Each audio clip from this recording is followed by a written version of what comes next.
So today we're going to be making a big batch of Instant Pot Turkey Ragu. So you have something to eat straight away and a few extra portions to stock up your freezer, so you've got something to eat on those nights where it feels impossible to cook.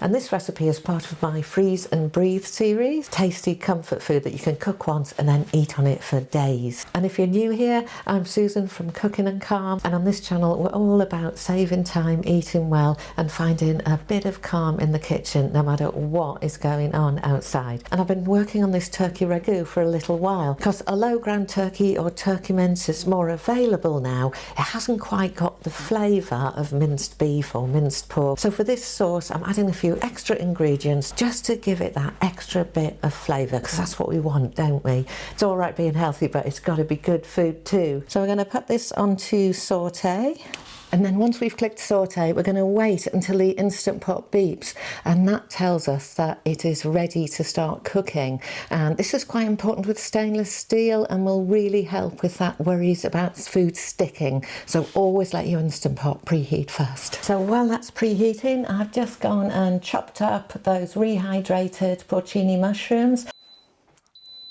And now we can add in our olive oil. And now we're going to get in our onions, celery and carrots. And I'm just going to let those saute for a few minutes. This does make a difference to the flavour. And we're going to add in our whole garlic cloves, all they'll crush down later. And we'll put in our herbs. Just give the turkey a quick brown. Season. Give that a stir.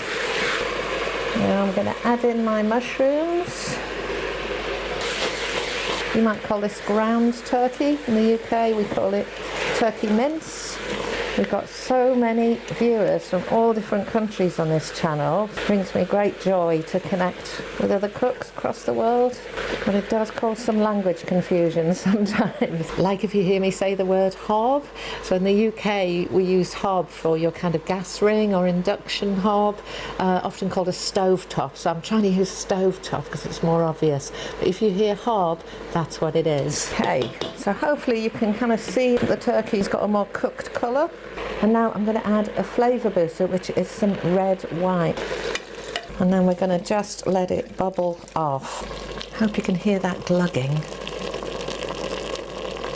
I've actually done this in slightly the wrong order. I should have saved the mushrooms till I'd bubbled off the red wine, because basically the liquid's coming out of the mushrooms and creating more liquid. So when you're doing it, put the mushrooms in after you've bubbled off that red wine. You won't have to wait for as long as I am. Sorry about that. It's hard cooking on YouTube.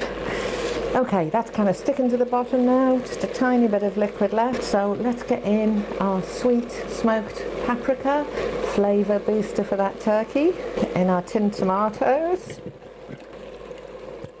We'll put in our porcini mushrooms.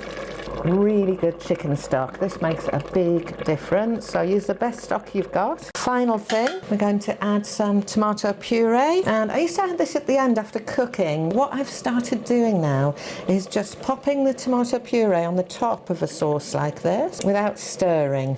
This is the thing that most causes a burn notice. So that's it. On with the lid.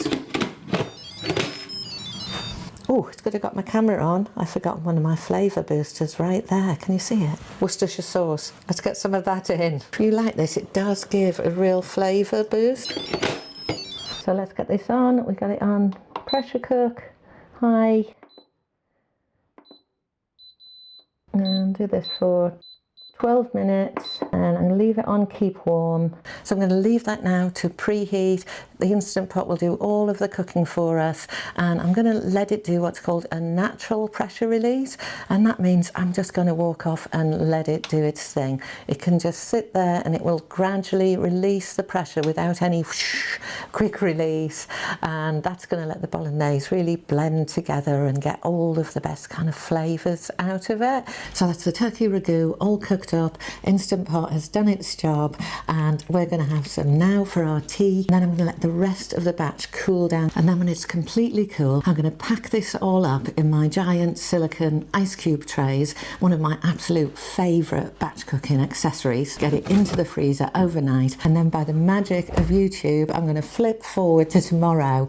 Okay, so here are our turkey ragu giant ice cubes. Let's show you what this looks like inside. Put a little bit of basil on the top before I froze them. So all we have to do is make like it's an ice cube, and oh, let's hope this doesn't pop onto the floor.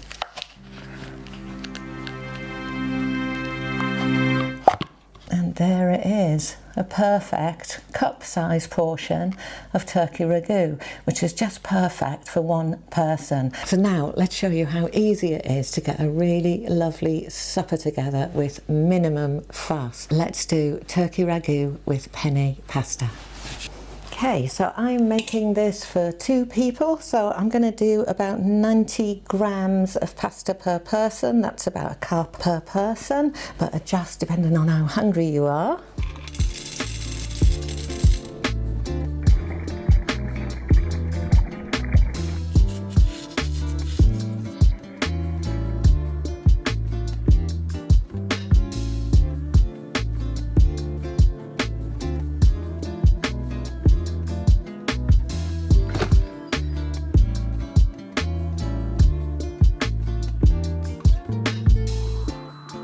Okay, so that's our natural release finished, so we can now just give this a good old stir and get ready to serve up. Go in with some extra Parmesan cheese, my favourite, and I've just got a little rocket salad to go with this. Now, even on the worst of days, that's going to lift your spirits, isn't it? So that's our turkey ragu all cooked up, some for now, lots in the freezer for later. You can see how easy this is, and once you get into this batch cooking and freeze style, life is going to get a little bit better. So if you'd like to see more videos like this, take a look at this video here. Thanks for watching, and as ever, may your kitchen be calm and your food always be good.